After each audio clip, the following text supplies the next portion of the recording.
জমে উঠেছে নির্বাচনের আলাপ। রক্তক্ষয়ী গণ অভ্যুত্থানের পর হতে যাচ্ছে প্রথম নির্বাচন। তবে চায়ের দোকান বা আড্ডায় নির্বাচনের আলাপ যতটা, তার চেয়ে বেশি সরগরম সোশ্যাল মিডিয়া। অনেকেই বলছেন, এবার নির্বাচনের আসল প্রচার কিংবা যুদ্ধক্ষেত্র মাঠে নয়, বরং লড়াই জমে উঠেছে ফেসবুক, টিকটক, ইনস্টাগ্রাম ও ইউটিউবে। এবার নির্বাচনের মূল লড়াই বিএনপি ও জামায়াত নেতৃত্বাধীন জোটের মধ্যে। মাঠের প্রচার শুরু হয়ে গেছে এরই মধ্যে। তবে অনলাইনে এই লড়াই চলছে মাসের পর মাস ধরে। বিশেষ করে ২৪-এর আন্দোলনে মুখ্য ভূমিকা রাখা জেনজি ভোটারদের লক্ষ্য করেই চলছে প্রচার ও প্রোপাগান্ডা।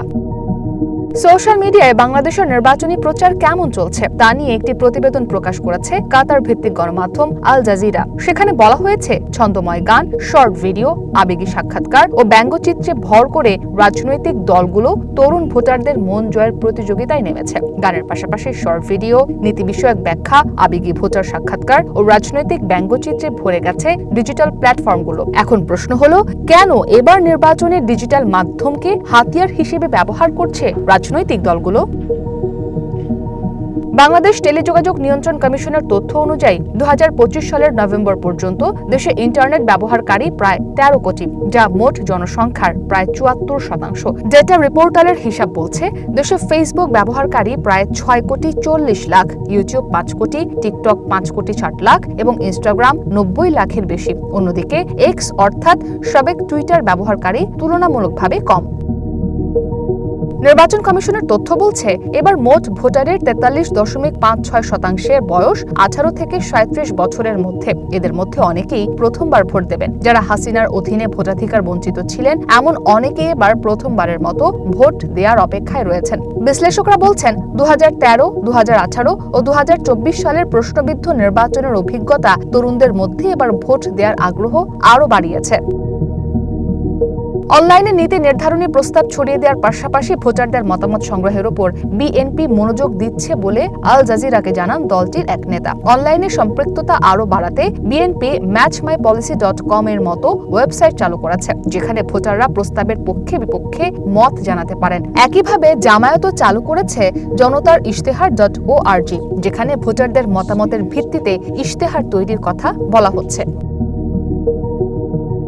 গত কয়েক মাসে রাজনৈতিক দলগুলোর এমন ভিন্নধর্মী কার্যক্রম দেখে প্রশ্ন জাগতেই পারে, তাহলে সোশ্যাল মিডিয়ায় প্রচারণা যুদ্ধে কে এগিয়ে? হিউম্যানিটেরিয়ান অ্যান্ড ডেভেলপমেন্ট রিসার্চ ইনিশিয়েটিভের একজন অ্যাডজাঙ্ক্ট ফেলো মুবাশশার হাসান দুটি প্রচারণার কৌশলে আপাত দৃষ্টিতে ভিন্ন ভিন্ন বিষয়ের দিকে ইঙ্গিত করেছেন। তার মতে, বিএনপি মূলত তাদের প্রতিশ্রুতি ছোট ভিডিও বা গ্রাফিক কার্ডে তুলে ধরছে, যেমন নারী ও কৃষকদের জন্য নানা সুবিধা দেওয়ার অংশ হিসেবে ফ্যামিলি কার্ড বা ফার্মার কার্ড কর্মসূচি। অন্যদিকে জামায়াত সংশ্লিষ্ট কন্টেন্টে বিএনপিকে আওয়ামী লীগের মতোই দেখানোর দিকে বেশি জোর দেওয়া হচ্ছে। ফ্যাক্ট চেক আউটলেট দ্য ডিসেন্টের সম্পাদক কদর উদ্দিন শিশির বলেন, জামায়াত সমর্থিত অনলাইন প্রচারণাগুলোতে ভারত বিরোধী বার্তাগুলোকেও কাজে লাগানোর চেষ্টা করা হচ্ছে। এই বিষয়গুলো ক্রমবর্ধমানভাবে জামায়াতের ভিত্তির বাইরে তরুণ ব্যবহারকারীদের মধ্যে মিম ও কপি করা ফরম্যাটের মাধ্যমে ছড়িয়ে পড়ছে।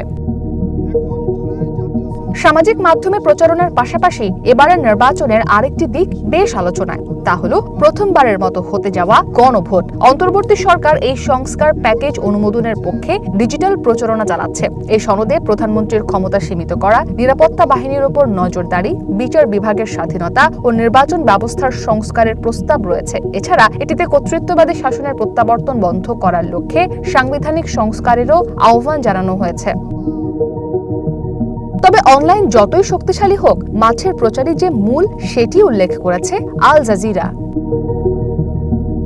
ইসরাত মুক্তি, ওয়ান ইন্টারন্যাশনাল ডেস্ক।